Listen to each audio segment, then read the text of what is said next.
advisory sessions to patients, design their diet plans and so on. And there, I really learned to work with lots of different people, like clinicians, patients, really difficult cases, in some cases. So that was a really good life lesson for me, and that's why I've shown it to you. So at this point, so this is all still coming back to Germany, working in Germany, and then I sat down with some other friends I lived with, and one of them had a boyfriend in London. It's like, oh, exciting. Should we go to London and do, I could do some research. I need to learn more English because my language at school was Russian. So I learned 6 years of Russian. I can't speak any, so don't ask me anything in Russian. And I need to learn more English and read papers and write papers in English. So the three of us went over to London. One of them was the one who came with me to India.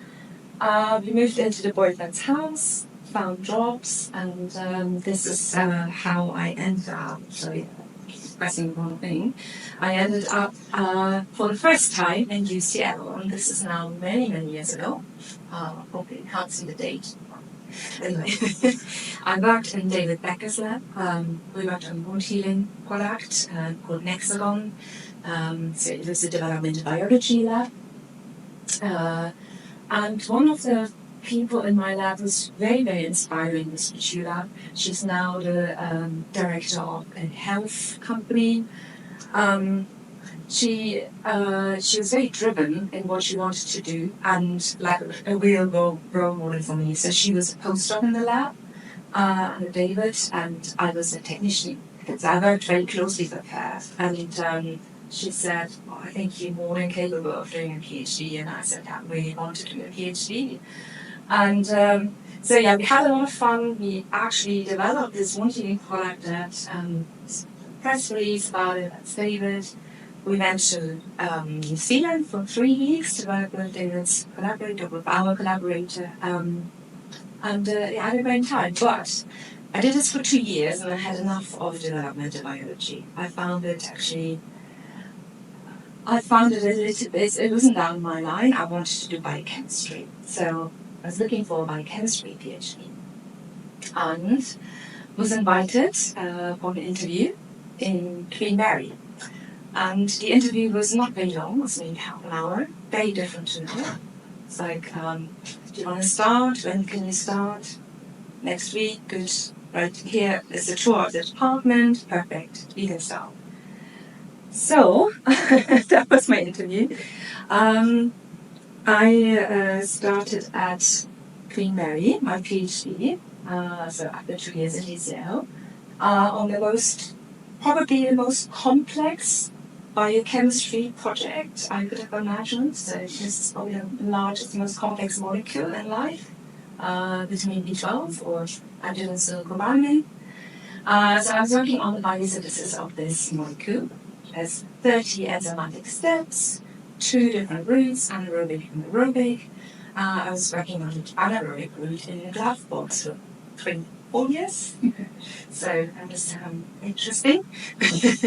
But I really enjoyed it. So the first thing I was doing, reading lots of papers and drawing out these structures and thinking, oh my god, this is something good. But anyway, so this structure resolved, protein and so on. So I really enjoyed that time. We had a lot of fun with my supervisor and some of our group colleagues.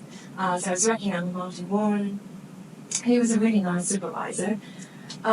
So towards the end of my PhD, I also had a daughter. So I was our first daughter, and I was heavily pregnant in my Bible. I think my examiners were really quite worried and scared, and I might have to run up to the hospital, but it was all fine. So after my PhD, we had in the middle moved to Kent University. I told you this. My supervisor Martin said, "Look, I've got this postdoc money. Do you want to stay on?" I said, that actually is a good time for me because we just having a baby, and so that turned out well. So I moved to Canterbury. My husband came there with our daughter, and I stayed on for my postdoc in Kent. So my postdoc years so I changed subject and I moved on. I'm going to tell you the connection in a minute. I moved on to naturally existing microcompartments. So at the time, there's been fantastic beasts and there to find them, if anyone knows the code. So we worked on these discovery of these microcompartments, their biological understanding, and they're very complex molecules. They exist in lots of bacteria, and we started engineering them. This is my building at the University of Kent in Biosciences. And if you take away anything from this presentation, I want you to remember that microcompartments exist only in bacteria, and that bacteria also compartmentalize. So they have organelles, these are protein organelles, and also some non-protein organelles. But yeah, I just want you to remember that protein also have organelles. So we were working on these, and we started engineering them, and I had a really good time. And at this time, we started to grow the group, and I was supervising quite a lot of PhD students, and really growing this research area. That's why it was a lot of fun. I had a lot of freedom in Martin's group, and he's been very supportive. So you might think, well, where's the connection to the vitamin? Because my talk is it's about vitamins and vaccines. So the first connection is this. The vitamin B12 I was working on is a cofactor in the metabolism of the microcompartment. So this is how these two things are connected, and this is how we got to work on microcompartments. Okay, so this is how I got on one project into another. Then, whilst I was doing this PA post, we had Jose and Luisa. That was a bit of a surprise. We were expecting one, we had two. And so that was a quite busy time. And again, Martin's been super supportive, because at that time we had 3 small kids in the nursery. I had a phone call nearly every week from nursery, either me and her husband. Oh, can you come and pick one of them up, or 2, or maybe all 3 of them, because something is going around, another virus or whatever. And I said to Martin, oh my gosh, this is ever going to end, I have to take more time off. And he had 4 children himself, and he said, don't worry, give it another year or 2. And they've had all of the viral diseases, and everything's going to be fine, And it was like that. So everything calmed down. He was very understanding. So yeah, we shared all of the tasks. Me and my husband, and he was working at Kent as well at that point. And that gave me time to write a fellowship application. And that didn't just come out of the blue. And I think I would probably not have done it have I not had the support from Martin and another colleague. Actually, Mark's Males. Probably some of you know Mark. So he was in the office next to us, and we worked quite a lot with Mark. And it said, yeah, go for it. Write a fellowship application. We think you're ready. So I did it, and I was probably a bit lucky because it is very competitive, not gonna lie. And I got a Lieberman Fellowship, which is for 3 years at the time. It was 3 years and some consumables, but not a lot. So you have to be embedded in a lab to do this kind of work. You have to have support. So Martin said, yeah, well, stay on, because that would have been, it was most convenient at that time, the kids.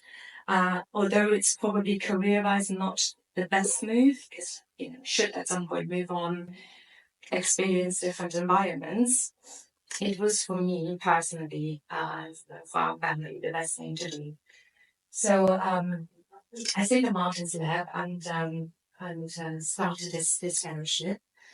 At that time, I should also say, and Doi, you know this somewhat, the biochemistry environment, all these departments, they were quite heavily male-dominated at the time.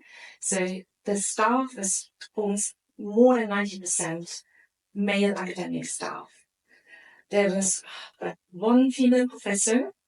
The other female academics were teaching only, and there was restructuring, and they were mostly pushed into teaching only due to it didn't for whatever happened. But it was a strange environment to be in. You always felt, I always felt a little bit apprehensive. You know, we had all these role models that are different to you in a way. And I struggled with that, I have to say. Although my supervisor was super supportive, I really wish there was more female role models. But never mind, because I had my supervisor and I had actually a mentor. So I chose a mentor who's also male because not many female academic members of staff. So he was very, very good. We discussed it was good to see your career path from a different angle, not from your supervisor's angle or your own angle, because the supervisor obviously they have their own interest in mind as well. They like to keep you, if possible, and so on. So for me, it was very good to have this mentor. We were we were planning, what to do next, essentially. And I only had 3 years. Sorry, that's fine. Three years. And there was something odd going on in the department. Uh, they have musical contributions. All right. Okay, we've got a slight protest parade happening, and I'm sure they'll be gone soon. Should we keep going? Okay. There was something odd going on because if you had a fellowship at that time in my department, it wasn't clear whether there wasn't necessarily a lectureship at the end. So, but that was not very clearly communicated, I would say. So I knew there was something a little bit quite, actually not just a little bit, something quite unsafe, and I had to find alternatives. So I applied quite widely for different jobs because I knew the lectureship route is something I would really like to do ideally, but not a given because it's very competitive. And I applied for a company, research project position, so industry, and academic positions, and then started interviewing quite in advance of my fellowship ending because I didn't want to have to rush in the end. And because we had to also feed the family. So this is when I applied to UCL as well. I got interviewed. So got into here, really, really excited about, but also a little bit unsure because coming in as a biochemist, not as a biochemical engineer, I just thought, got a little bit of a different background. I thought, oh, what is it going to be like working with biochemical engineering colleagues, but also, quite excited about it. And I took some of my kind of expertise to build my research here. So over the last years, we were expanding so working, like I told you, I was working with bacterial microcompartments, they're quite complex structures, lots of different proteins, quite challenging to engineer. I then kind of expanded to more easier to engineer particles, non-compartments, virus like particles, we work at AAV, and vaccine kind of subunit vaccines. So I kind of built this kind of three area research expertise. So we do a lot of design and synthetic biology, using synthetic biology tools, trying to design kind of different self-assembling, nature-inspired protein systems that can then be applied for biotech purposes, such as encapsulating enzymes, creating drug delivery particles bottom up, so you're building them anew, essentially, and also vaccines. So this is how I see myself right now. If I wanted to categorize what we do, we work with others for biophysical analysis, and also for tailored applications. I just mentioned a few of them with some company partners. So I start building some kind of connections with company partners as well. And also incorporating somewhat the bioprocessing aspect. So thinking about if we're making all these different molecules, how would we actually produce them if you're really going to manufacturing them in the future? So working with Franks. So this is my current group. Hopefully very small, I can see, but I can just say they're all involved in this kind of work. And I know we have to finish soon. This is the kind of vision that we're starting to build now. So we're doing, I don't want to go for all of this, but starting to look into metagenome analysis for these kind of nature-inspired systems. Are there new mechanisms? Are there new proteins? Is there something else exciting we can use and engineer in the future? We work with different expression systems. Cell-free, also these kind of simple open trans kind of robotic platforms. We're looking into kind of different types of protein structures, tubes, sheets, capsids with colleagues, collaboration with colleagues, and then in different applications as part of vaccine, for example, vaccines. So here comes the link with the vaccines, where we use this kind of nature, particles of nature for entirely different purposes. Because they're natural purposes, something very different. So what I'm really excited about in the department is all these opportunities. Time has moved on as well, so we are, come, as I told you, from this very male dominated biochemistry department into a very different environment of women leadership, lots of lovely female colleagues, and I found that really exciting, and I found like, this is my place. So I think I just wanted to share some kind of learnings in terms of the skill development. I see it as whatever I did, it might not have been in a straight line, but the skills are always somewhat reused or recycled or transferable. So, I kind of see it as a pyramid, and as in my technician role, I learned lots of technical skills, PhD, and starting expanding on those, and some time management skills and so on, and PDA, more advanced supervision, collaboration, leadership.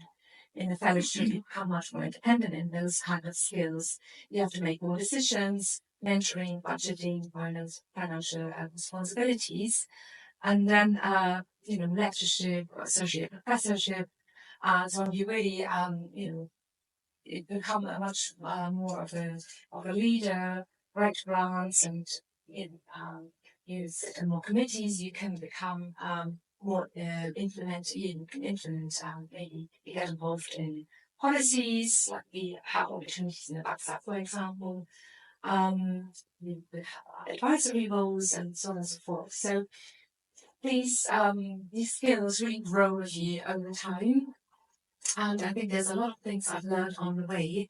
And this is what I'm talking about, and I said connecting the dots of all of these different activities.